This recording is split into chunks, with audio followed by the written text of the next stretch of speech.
नमस्कार, मैं हूं रविकांत। स्वागत है आप सबका।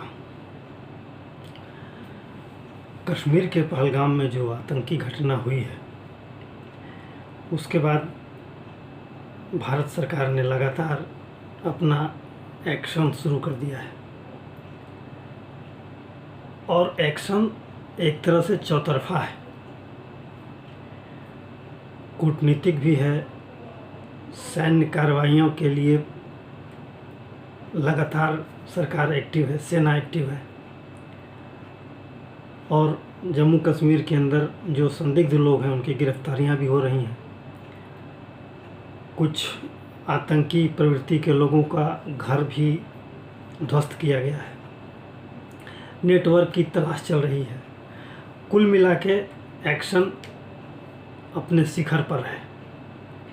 लेकिन इस बीच जो घटनाएं आ रही हैं, घट रही हैं कश्मीर में, आप कल्पना करिए। कैंडल मार्च भी शुरू हो गया है। लोग आलोचना भी करनी शुरू कर दिए हैं पाकिस्तान की।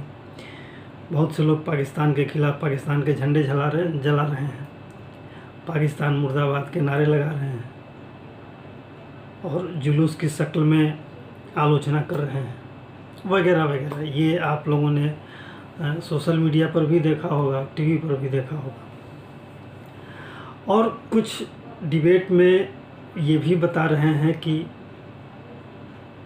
कश्मीरियत ज़िंदा रहनी चाहिए, इंसानियत ज़िंदा रहनी चाहिए। और जो अब तक कहा गया है कि इंसानियत, कश्मीरियत, जमहूरियत, लेकिन ये एक सोचने वाली बात है। लोग कहते हैं कश्मीरियत, अब कश्मीरियत की याद आ रही है। भाई, अगर कश्मीरियत थी तो ये धर्म पूछ करके हत्याएं क्यों हुई? ये अचानक से आने वाले आतंकी तो थे नहीं कि अचानक से आ गए हो और बस उनको पता चला कि पहलगाम की बैसरन घाटी में कुछ लोग हैं और चलो मार दो। ये अचानक से कहाँ से प्रकट हो गए? इसका मतलब कि वो काफ़ी प्लानिंग के साथ बहुत दिनों से होंगे, उनको आसरा मिला होगा, उनको रहन सहन, खाने पीने की चीज़ें मुहैया कराई गई होंगी। वो कौन लोग थे जो इनकी मदद कर रहे थे, इनको खिला पिला रहे थे? हाँ, ये लगातार आक्षेप लोग लगा रहे हैं कि सुरक्षा एजेंसियां क्या कर रही हैं। भाई, सुरक्षा एजेंसियां तो लगातार चौकस हैं। और ये भी सुनने में आ रहा है कि बैसरन घाटी में जो ये अचानक जो पर्यटन का आरंभ हो गया, ये शायद सुरक्षा बलों को बताया नहीं गया था, वरना सुरक्षा बल तो हर जगह चप्पे चप्पे पर है। और सुरक्षा बलों को शायद बिना विश्वास में लिए ये अचानक से पर्यटन की सुविधाएं शुरू हो गई, लोगों को घूमने फिरने का मौका मिल गया।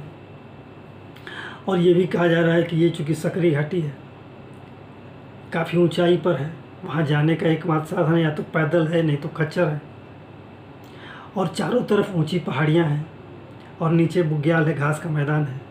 और चारों तरफ ऊंची पहाड़ियाँ और घने वन हैं। फिर ये किनकी प्रेरणा से ये शुरू हुआ पर्यटन? जब अचानक, जब सुरक्षा बलों को इसकी जानकारी नहीं थी, तो कैसे पर्यटन शुरू हो गया? एक चीज़ तो है, अभी जम्मू कश्मीर में चुनाव की ज़रूरत नहीं थी, क्योंकि 370 हटने के बाद जिस तरह से सेना एक्शन में थी, वहाँ का प्रशासन एक्शन में था, केंद्र सरकार एक्शन में थी और लगातार आतंकियों को मारा जा रहा था। आतंकियों के संपर्क सूत्रों की पहचान की जा रही थी, उनके खिलाफ कार्रवाई की जा रही थी। आप सोचिए, 2019 में 370 हटा, उसके बाद प्रशासन में बैठे हुए ऐसे भेड़ियों को पकड़ा गया जो आतंकियों के मददगार थे। ऐसे स्लीपर सेल पाए गए जो आतंकियों के मददगार हो सकते थे या हुए थे। इस तरह की घटनाएं चल रही थी। ये ठीक है, सुप्रीम कोर्ट में सुनवाई चली और सुप्रीम कोर्ट में एक वकीलों का गैंग लगातार खड़ा हो जाता है सरकार के कार्यों के खिलाफ सरकार जो भी फैसला लेती है, जो भी निर्णय लेती है, जो भी विधेयक संसद से पास होता है और कानून बन जाता है, तो एक ग्रुप है वकीलों का जो कि आकर के खड़ा हो जाता है और उसमें अवरोध पैदा करने की कोशिश की जाती है। सुप्रीम कोर्ट ने जब 370 को के प्रयास को सही साबित किया, ये फैसला दिया कि इस केंद्र ने जो 370 हटाया है वो सही किया है, इससे किसी संवैधानिक प्रावधान का उल्लंघन नहीं होता है। लेकिन फिर ये दबाव बनाया गया सुप्रीम कोर्ट में कि सरकार से कहा जाए कि सरकार जल्दी चुनाव कराए, और शायद ये सरकार उस दबाव में आ गई और चुनाव कराया। अभी जबकि ऐसे हालात नहीं थे, अभी परिस्थितियों का आकलन, बहुत से चीज़ों का आकलन करना बाकी था। अभी चुनाव की कोई आवश्यकता नहीं थी और अगले 3-4 साल तक आवश्यकता नहीं थी।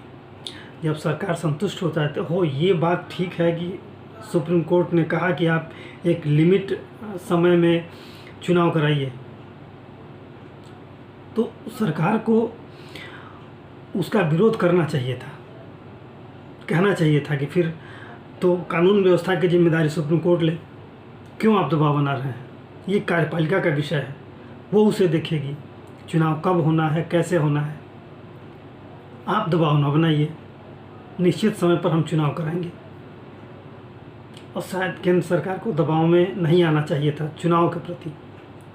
दूसरी बात कही जा रही है कि कश्मीरियत, भाई कश्मीरियत कब है?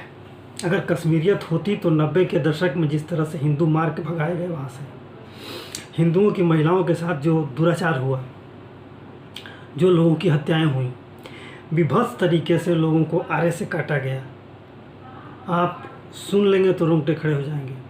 उस पर फिल्म भी बनी है बहुत से लोगों, और फिल्मों में वो अक्षरशः सही चीज़ें दिखाई गई हैं, जो घटनाएं हुई हैं उसको दिखाने की कोशिश की गई है। मैं इसलिए मैं वो उस फिल्म का कोई प्रमोशन नहीं कर रहा, लेकिन जो घटनाएं घटी हैं लोगों ने स्वीकार किया है कि जो फिल्म में दिखाया गया ऐसी घटनाएं घटी हैं। उस समय के कुछ लोग जो जीवित बचे हैं वो बताते हैं इस बात को। तो अगर कश्मीरियत जिंदा होती, जिससे कि अटल जी कहा करते थे कि कश्मीरियत, जमहूरियत और इंसानियत जीवित रहनी चाहिए, वो ठीक है, वो सिद्धांत की बात है, कश्मीरियत, इंसानियत और जमहूरियत जिंदा रहना चाहिए।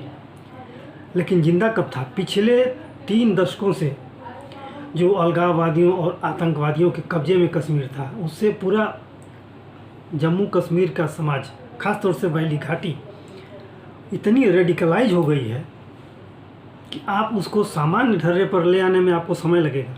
जो लोग कैंडल लेके घूम रहे हैं ना,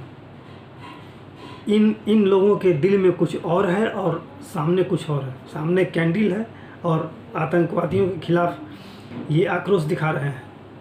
आक्रोश तब क्यों नहीं था जब लगातार हिंदुओं की हत्या हुई है, नाम और मजहब पूछ पूछ के हत्याएं हुई हैं, श्रमिकों की हत्याएं हुई हैं, ठेले पर चाट बेचने वाले की हत्या हुई है। ये जाना गया है कि ये बाहर का है और हिंदू है, उसको मारा गया है। तो ये सिर्फ दिखावे का है कैंडल मार्च, कि आम जनमानस के खिलाफ लोगों का आक्रोश न बढ़े। 14वीं शताब्दी में कश्मीरियत खत्म हो गई थी कश्मीर में। जैसे ही कश्मीर में इस्लाम का प्रवेश हुआ और सिकंदर बुतशिकन नाम का एक शासक, बहुत क्रूर शासक और निर्दयी शासक था, जब से उसने सत्ता संभाली, कश्मीरियत और इंसानियत उसी समय खत्म हो गई थी। आज 600 साल हो गए कश्मीरियत के ख़त्म हुए। कश्मीरियत वो थी जो उन कश्मीर की घाटियों में संतों का मजमा लगता था, बौद्ध संतों का मजमा लगता था, जैन मुनियों का मजमा लगता था, और सब एक साथ मिल करके और ईश्वरीय रहस्यों के बारे में, ईश्वरीय कृपा के बारे में, ईश्वर के विधान के बारे में चर्चा करते थे, बातें करते थे। और उनका साथ सूफियों का भी मिला, जो ईश्वरीय रहस्यों के से परिचित होने की लगातार कोशिश करते थे। ईश्वर की व्यवस्था क्या है उसको जानने की कोशिश करते थे। बहुत से ऐसे सूफी संत हुए जिनके समा महफिल में, जिनकी खानकाहों में भगवान कृष्ण के भजन गाए जाते थे, भगवान शिव के भजन गाए जाते थे, काली कमली वाले के भजन गाए जाते थे। और वो संतों के साथ मिलकर के उनके सानिध्य में विचारों का आदान प्रदान करते थे। वो कश्मीरियत थी। वो 14वीं शताब्दी में ख़त्म हो गई और उसके बाद धीरे धीरे धीरे धीरे, जैसे वो सल्तनत काल का दौर था, उसके बाद जैसे मुग़ल आए, मुग़लों ने तो कट्टरता फैलाई ही, सब कुछ खत्म हो गया धीरे धीरे। तो आज के ज़माने में कश्मीरियत की चर्चा करना तो एक तरह से माने मुंह चिढ़ाने के समान है, व्यंग करने के समान है। और इंसानियत बची कहाँ है घाटी में? अगर इंसानियत बची होती तो ये नज़ारा होता। कश्मीरियत और इंसानियत की तो बात ही नहीं करनी चाहिए। सरकार ने जल्दी चुनाव करा करके भी गलती की है। जिन लोगों से कश्मीर को बचाने की आवश्यकता थी, उन्हीं लोगों के हाथ में सत्ता फिर मिल गई। जब तक चुनाव नहीं हुआ था, 370 हटने के बाद और चुनाव के बीच का जो दौर था, कश्मीर में लगातार शांति आ रही थी, विकास की गतिविधियां तेज़ी से बढ़ रही थी। और जैसे सरकार बनी है, वैसे आतंकी गतिविधियों की बाढ़ सी आ गई है। चुन चुन के लोग मारे जा रहे हैं। कभी बसों पर हमले हो रहे हैं, बसों को घेर करके हमले हो रहे हैं। तो कभी आते जाते लोगों पर, कभी नाम पूछ के, कभी धर्म पूछ के हत्या हो रही है। ये कौन सी इंसानियत है? इसे कौन इंसानियत मानेगा? और इसमें कौन सी कश्मीरियत है? कश्मीरियत की विशेषता क्या है इसमें? तो निश्चित रूप से हाँ, अब सरकार प्रायश्चित करने के मूड में है। और जो सपोर्ट मिल रहा है पाकिस्तान से, अब जो सरकार का जो रौद्र रूप है, उससे शायद जो खबरें आ रही हैं, पाकिस्तान की हालत बहुत पतली है। सिंधु जल समझौता को रद्द किया गया है। चर्चा शिमला समझौते की भी चल रही है। खैर, वो अब कूटनीतिक स्तर पे, डिप्लोमेटिक स्तर पे कौन सा निर्णय सरकार क्या लेगी, कब लेगी, कब सैन्य कार्रवाई कैसे होगी, वो सरकार का विषय है। और सरकार का रौद्र रूप जो है, वो उससे काफ़ी घबराए हैं लोग। और अभी हाल की खबर है कि पाकिस्तान के खिलाफ इस युद्ध में, जो पाकिस्तान के खिलाफ जो निर्णय सरकार ने लिया है, जो सबक सिखाने का जो प्रण लिया है, उसमें अमेरिका ने भी हामी भरी है, इजराइल ने भी हामी भरी है, रूस ने भी हामी भरी है। तो ये वार जो होगा वो निर्णायक होगा। जो गलतियां हो चुकी हैं, हो चुकी हैं।